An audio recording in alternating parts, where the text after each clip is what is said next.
సీఎంలోని చంద్రబాబు ప్రభుత్వం అమరావతి నిర్మాణానికి ప్రథమ ప్రాధాన్యమిస్తోంది. ప్రతి పనికి ఒక గడువు నిర్దేశించుకుని దాని ప్రకారం ముందుకు సాగుతోంది. జగన్ చేసిన అరాచకం నుంచి ప్రజలకు కలిగిన నష్టాన్ని అంచనా వేస్తూ దిద్దుబాటు చర్యలను సైతం చేపడుతోంది. అన్ని రకాలుగా నిధులు విడుదల చేస్తోంది.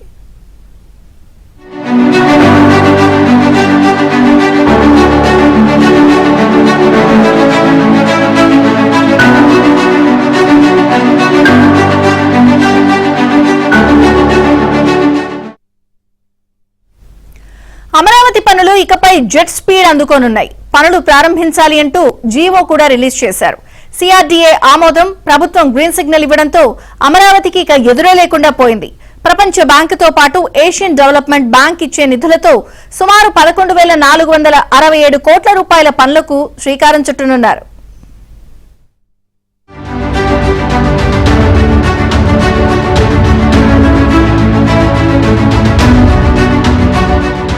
మూడు రాజధానులంటూ రాష్ట్ర ప్రజలతో మూడు ముక్కలాట ఆడుకున్నారు మాజీ సీఎం జగన్. 2019లో అధికారంలోకి వచ్చిన వెంటనే ఏపీకి అసలు రాజధాని లేకుండా చేశారు. ఉన్న పనులను కూడా నిలిపివేసిన వైసీపీ ప్రభుత్వం 5 సంవత్సరాల పాటు ఆటలాడుకుంది. పనులన్నింటినీ కూడా మధ్యలోనే నిలిపివేయడంతో అవి ఎక్కడికక్కడ అసంపూర్తిగా మిగిలిపోయాయి. ఏపీకి ఏకైక రాజధాని అమరావతేనని, 3 రాజధానులు వద్దంటూ రాజధాని రైతులు 4 సంవత్సరాల పాటు నిర్విరామంగా ఆందోళన చేశారు. అయితే రైతులపై వ్యంగ్యాస్త్రాలు సంధిస్తూ అప్పట్లో పైశాచిక ఆనందం పొందారు వైసీపీ లీడర్లు.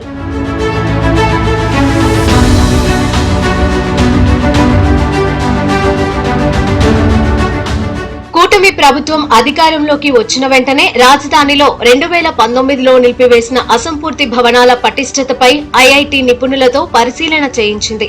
పునాదులు పటిష్టంగానే ఉన్నాయని, నిర్మాణాలను కొనసాగించవచ్చని నివేదిక ఇచ్చారు.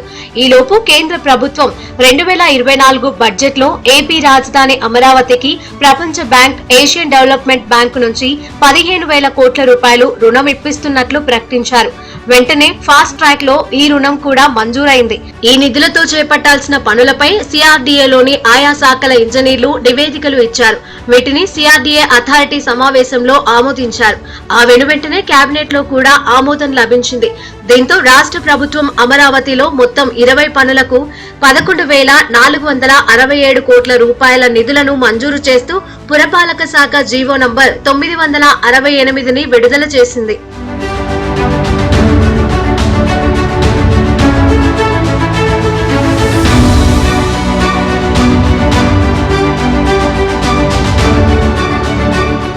రాజధానిలో 4వ తరగతి ఉద్యోగుల ఇళ్ల నిర్మాణాలు, గెజిటెడ్ అధికారులు, అఖిల భారత సర్వీస్ అధికారులు, ప్రజాప్రతినిధులు క్వార్టర్స్ నిర్మాణాలు దాదాపుగా 80% వరకు పూర్తయ్యాయి. 2019లో ఈ నిర్మాణాలను అప్పటి వైసీపీ ప్రభుత్వం నిలిపివేయడంతో అసంపూర్తిగా ఉన్న పనులను పూర్తి చేసేందుకు ప్రస్తుతం టెండర్లు పిలుస్తున్నారు. ఇవి కాకుండా నెక్కల్లు, శాఖమూరు, అనంతవరం, తుళ్లూరు, నేలపాడు, అబ్బరాజుపాలెం, బోరుపాలెం, దొండపాడు, రాయపూడి గ్రామాలకు చెందిన రైతులకు ఇచ్చిన ఫ్లాట్లలో మౌలిక సదుపాయాలైన రహదారులు, విద్యుత్, మంచినీరు, ఇతర సౌకర్యాలు కల్పించేందుకు నిర్ణయించిన పనులకు కూడా ఆమోదం తెలిపారు. కొండవీటి వాగు అనంతవరం నుంచి ఉండవల్లి వరకు కాలువను వెడల్పు, లోతు చేసేందుకు, అదేవిధంగా పాలవాగు కూడా వెడల్పు, లోతు చేసేందుకు నిధులను కేటాయించారు. అంతేకాదు శాఖమూరు రిజర్వాయర్, కృష్ణాయపాలెం రిజర్వాయర్, నీరుకొండ రిజర్వాయర్లను కూడా నిర్మించాలని నిర్ణయించారు. ప్రిన్సిపల్ సెక్రటరీలు, కార్యదర్శుల భవన సముదాయాలు అయిన మొత్తం 115 బంగ్లాల నిర్మాణానికి కూడా నిధులు మంజూరు చేశారు. హ్యాపీనెస్ట్ ప్రాజెక్టుకు కూడా నిధులు విడుదల చేస్తున్నట్లు జీవోలో పేర్కొన్నారు. హ్యాపీనెస్ట్ ప్రాజెక్టులో భాగంగా 12 టవర్లతో 1,200 అపార్ట్మెంట్ల నిర్మాణం కోసం 984 కోట్లు కేటాయించింది. రాజధాని పరిధిలో వరద నీటి కాలువలు, డ్రైన్లు, నీటి సరఫరా నెట్వర్క్, సీవరేజీ, యూటిలిటీ డక్టలు, వాక్వే, సైకిల్ ట్రాక్ల ఏర్పాటుకు నిధులు వెచ్చించారు. సెక్యూరిటీ సిస్టమ్స్, ల్యాండ్స్కేపింగ్ అన్ని కూడా దీంట్లో కంప్లీట్ గా ఒక ఇంటర్నేషనల్ స్టాండర్డ్ లో చేయాలని ముఖ్యమంత్రి గారు ఆదేశించడం, దాని ప్రకారం దీన్ని రోజు చేయటం జరిగింది. బంగళాలు తీసుకుంటే ఐఏఎస్ ఆఫీసర్ మొత్తం 115 బంగళాలు.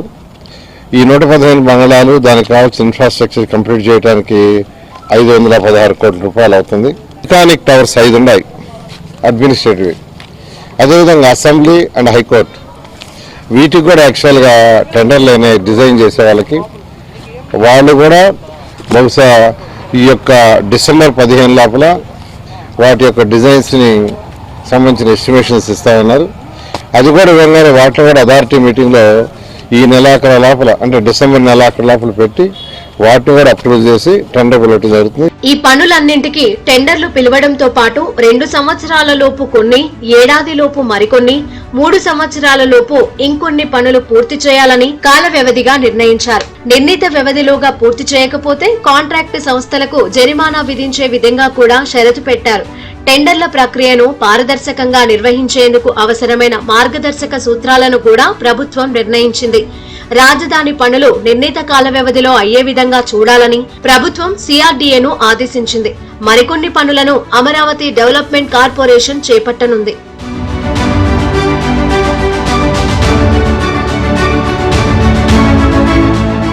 గత సీఎం జగన్ పైశాచిక ఆనందం కోసం 5 ఏళ్ల పాటు అమరావతి నిర్మాణాన్ని ఆపేశారు. దీంతో నగర నిర్మాణ కాస్ట్ 30% పెరిగింది.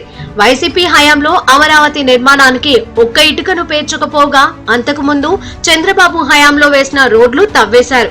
ఇనుము, డోర్లు, ఏసీ లాంటివి కూడా ఎత్తుకెళ్లిపోయారు. నిర్మాణంలో ఉన్న బిల్డింగ్ల నుంచి సామాన్లను సైతం దొంగిలించారు. గత జగన్ సర్కార్ కూడా ఇలాంటి దొంగతనాలను ఎంకరేజ్ చేసింది. టీడీపీ గత ప్రభుత్వ హయాంలో రాజధాని నిర్మాణానికి 41,000 కోట్లతో ప్రణాళికను రూపొందించారు. 5 ఏళ్ల తర్వాత ఇప్పుడు వ్యయం 53,300 కోట్లకు చేరింది. ఇకనైనా అమరావతి జెట్ స్పీడ్ లో నిర్మాణం జరుపుకుంటే ఆంధ్రులకు ఒక మంచి రాజధాని తయారవుతుంది.